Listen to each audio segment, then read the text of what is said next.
Hello mga kaibigan, maligayang pagdating sa aking channel. Gumawa siya ng mga pahayag tungkol sa kasintahan ni Tugba Buyak Ustan, isa sa mga nangungunang aktres ng Turkey. Si Engin Akyurek ay lumitaw sa unang pagkakataon sa huling programa sa telebisyon. Ang pinakahihintay na panayam na ito ay nagpasigla sa kanyang mga tagahanga.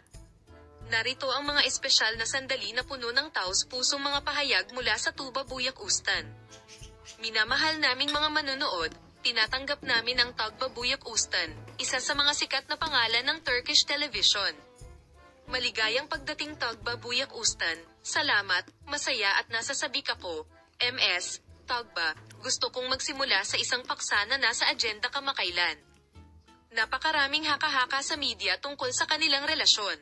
Maaari mo bang ibahagi sa amin ang relasyon ninyo ni Mr. Engin? Tuba Buyak Ustan. Oo, syempre, ang aming relasyon sa Engin ay batay sa isang napaka-espesyal at matibay na bono, tulad ng nakikita ng lahat. Ang pagtutulungan ay nagpalapit sa amin. Nagtataka kami tungkol sa kung anong uri ng dynamic na nagagawa ng iyong relasyon sa likod ng set. Paano nakakaapekto ang pakikipag-ugnayan sa pagitan ninyo sa kapaligiran sa set? Tuba Buyak Ustan, pareho tayong kilala sa ating hilig sa trabaho. Ang pagsuporta sa isa't isa habang nagtutulungan, ang pagiging pinakamalaking tagahanga ng isa't isa ang nagpapatibay sa amin. Mayroon ka bang mga espesyal na ritual o gawin na nagpapalapit sa iyo? Tugba, syempre, ang bawat relasyon ay may sariling mga ritual.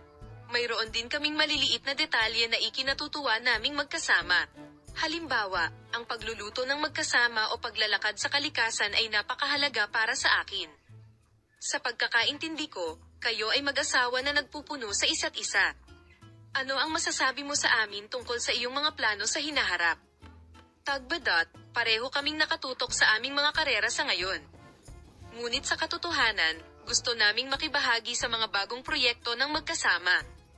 Baka magkaiba ang pakiramdam sa amin kapag nagtutulungan. Salamat sa lahat sa panonood ng aking video. Paalam, makita ka sa mga bagong video.